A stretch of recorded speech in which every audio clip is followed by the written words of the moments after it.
Este vídeo eu dedico especialmente a você e para os seus amigos, portanto compartilhe. Note, não existe um lugar para onde as almas são enviadas após a morte para serem finalmente preparadas para o céu? Você sabe responder isto?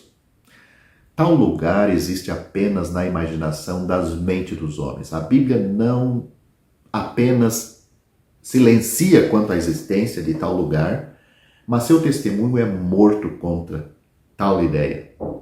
Eu sei que muitos estão acostumados a ouvir falar do que é chamado de purgatório, mas alguém me dirá que quaisquer sofrimentos pelos quais eu possa passar pode realizar o que os sofrimentos pelos quais meu Salvador passou por mim não conseguiria? Meus sofrimentos seriam mais eficazes para preparar minha alma para o céu do que os seus sofrimentos? Impossível! Será que o meu sofrimento acrescentaria algo àquela obra que Cristo sofreu na cruz para me salvar? Dou graças a Deus que meu Salvador ganhou para mim, por sua obra consumada, não um lugar no purgatório, mas na casa do Pai.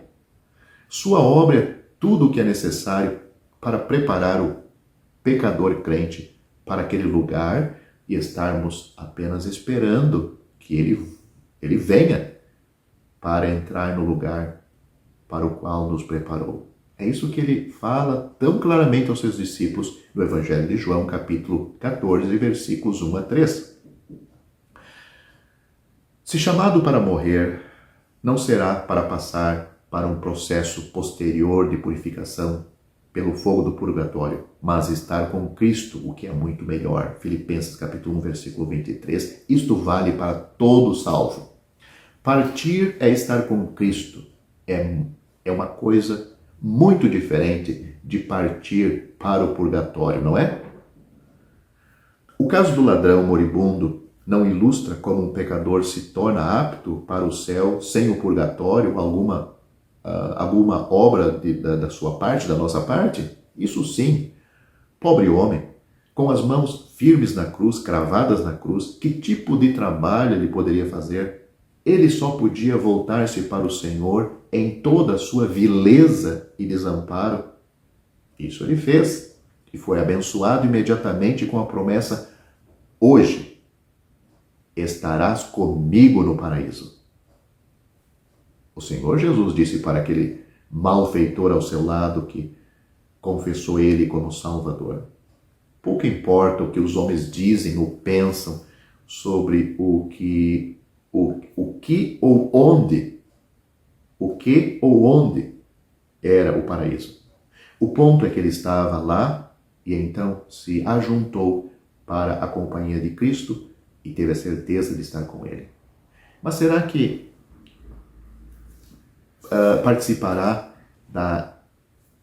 participando da instituição do sacramento, da ceia, não ajuda a nos tornar aptos para o céu?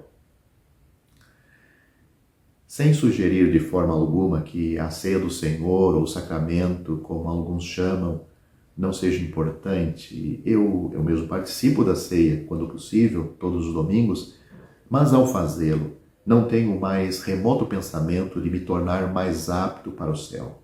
Se você deseja saber por que o Senhor Jesus instituiu a ceia, basta recorrer às Escrituras para descobrir o motivo. Não é para a salvação. A ceia é para os salvos.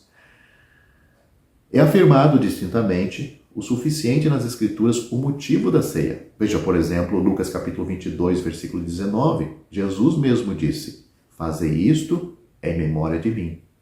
Isto é uma coisa muito diferente de dizer: fazei isto para vos tornardes mais aptos para o céu. A verdade é que o pão e o cálice, usado na ceia do Senhor, nos são dados para que possamos ser constantemente lembrados de nosso Senhor ausente aqui na terra, lembrando da sua morte, sua ressurreição, a sua ascensão ao céu e a promessa da sua vinda. Ele disse: fazei isto em memória de mim até que eu venha. O Senhor deseja que não nos esqueçamos dele. A instituição da ceia como um simples meio de lembrança até que ele volte. Não há nenhum indício da Bíblia ou na Bíblia de que seja um meio de graça ou de que tenha alguma virtude em ajudar a nos fazer melhor para nos encontrar no céu. Somente aqueles que sabem que são salvos e preparados para o céu pelo precioso sangue de Cristo podem participar da ceia corretamente, pois somente eles são capazes de se lembrar do Senhor, pois devem todas as suas bênçãos à morte dele, ao que ele fez na cruz. Ressuscitou vitorioso, está vivo no céu e prometeu voltar para nos levar para a casa do Pai.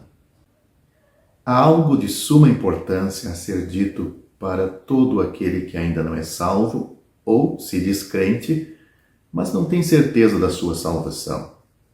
João capítulo 3, versículos 17 e 18, o Senhor Jesus Cristo disse: Deus enviou seu Filho ao mundo, não para que condenasse o mundo, mas para que o mundo fosse salvo por ele.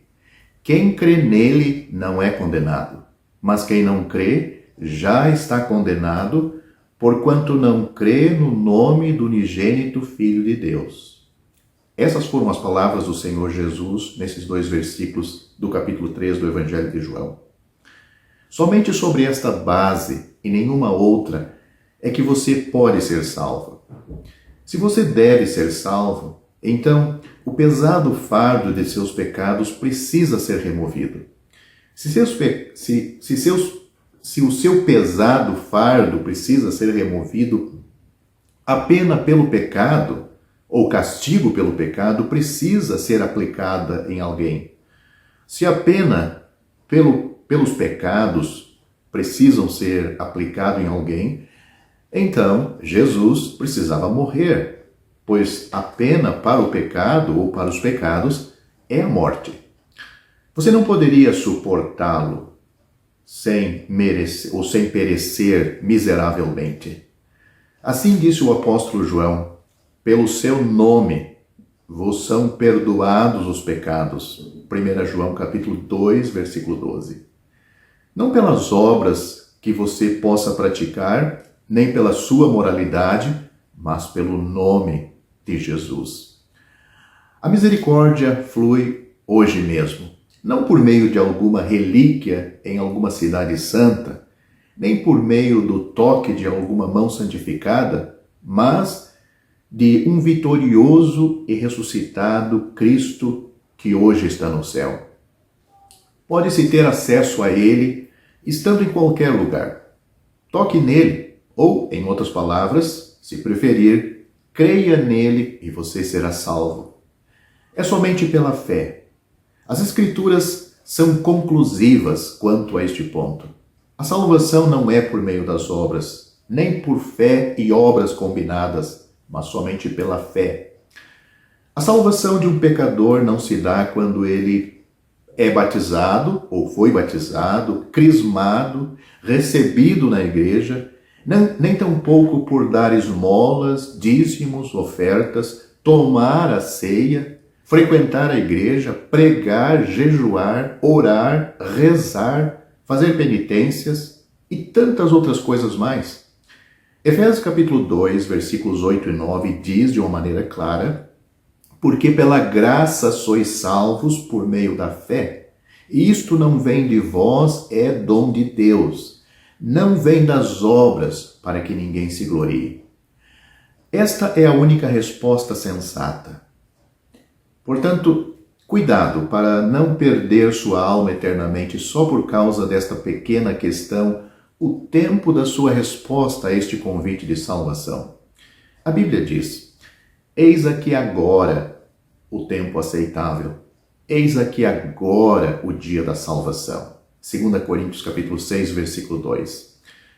Se você, como um pecador perdido aos olhos de Deus, tiver crido de todo o coração, tiver aceitado o Senhor Jesus como tendo sofrido na cruz por todos os teus pecados, por todos os teus pecados cometidos, e tendo ressuscitado, ele ressuscitado, para a tua justificação, então o Cristo na glória é aquele em quem você está agora firme e seguro. Você está salvo.